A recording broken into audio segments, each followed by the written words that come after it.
I don't think my head's cut out this time. Take 12. Hey there! Thanks for watching my religious diversity presentation. So for this, I decided to discuss Hasidic Judaism. So when did it all begin? Well, it began with one man named the Baal Shem Tov. He lived from 1698 to 1760. He traveled as a practical Kabbalist. He would sell herbs and spices, bless homes and crops, providing all sorts of spiritual advice to really anyone who wanted it or anyone who needed it. He performed exorcisms and he lived a very minimalistic lifestyle. He spoke about inspiring the soul, except it's not about fasting or self-disgrace with fear and shame. Instead, it's about serving God with joy and abundance. He introduced the Kabbalistic lifestyle or ritual into everyday practices. He would preach that there is nothing without divine light. Everything has divine light. You, me, the plant dying in the corner of your bedroom. I know it's there. Please water it. That all has divine light within, and we need to find that light and return that light to God, or Yahweh. He didn't have thousands of students tending to him and learning from him. Instead, he traveled as many Kabbalists did back in the day. His disciple, Rabbi Dover, helped to change the tradition by having people come to him.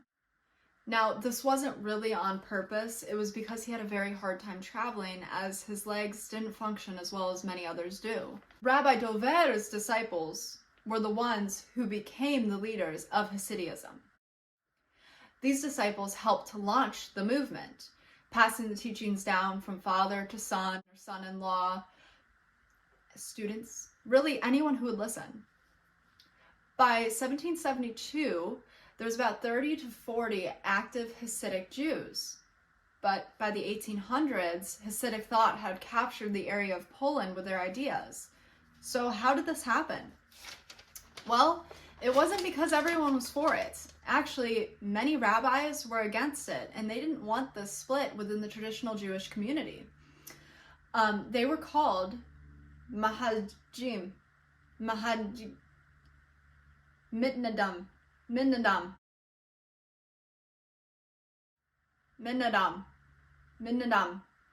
I watched the pronunciation video about 10 times and I still can't get it. This word right there. Okay. Now, Hasidics were religious enthusiasts. They would clap, they would smile, they would sing very loudly with their prayer, sometimes even cry with it. They would let the spirit move their emotions. The Mahajim often disliked their enthusiasm, thus denouncing them from the authorities, which resulted in a 25-year religious ban against Hasidism. Now this is where the movement really took off. They wanted to convince others that they were actually a part of the Jewish community. So to do that, they would contribute in all sorts of ways. To start, they provided a sense of spiritual authority. Rabbis mostly provided a sense of legal authority at the time, like what was kosher and what wasn't. Hasidisms would give blessings and help those in need. So they would reinforce what it meant to be Jewish by spending hours upon hours praying instead of studying. They said if you prayed at Kavan with an enthusiastic understanding, your prayer is godly and would be recognized as such. This brought thousands to Hasidism. Many thought that they were anti-learning. Well, they really weren't anti-learning at all. So to debunk that idea, Hasidics were the first to publish many Jewish books. They increased the number of Jewish books at the time from 2 to 20, which is a big gap. That's a big jump. They would visit the sick and they would give to the poor, and they would provide free loans to anyone who needed it. They wanted to be sure that people understood Hasidism. They established new institutions and penetrated the old ones to help provide their part of the community. It was a social revolution for Hasidism. By the 1820s to the 1840s, the rivalry between the Mahadnim and Hasidism ended. By the end of the century, they actually collaborated together to create Adath, which was Israel's first political organization. Before the split, it was simply traditional Jews. So, you just had Jewish people, basically. And then once the split happened, they kind of separated. So Orthodox came over here and Hasidism came over here, even though they do share majority of the same ideas. That's more modern day. So around the 1930s, they came to the US because of the persecutions in the Soviet Union. They needed to find a place of reform. New York was where many Hasidic Jews began the revival of a new movement in a new place. Then many other Hasidic dynamics followed into the New York Jewish community after the Holocaust. Now, this leads us into today. Brooklyn, New York has about 165,000 Hasidic Jews living in about 60 different courts or sections throughout New York. There's about 40,000 children and about 125,000 adults who populate those courts. They're known to be a very tight-knit community and often have their own schools for their children to attend and learn from. The way they dress is a little bit different from modern society. The men in Hasidic culture will often wear suits in very dark colors and distinctly long jackets, often with fur hats as well, even in the dead middle of summer, yes. Now, women are expected to dress modestly, in line with the Tiznut dress code, often seen in long dresses while wearing a wig, as showing your real hair is frowned upon according to the dress code.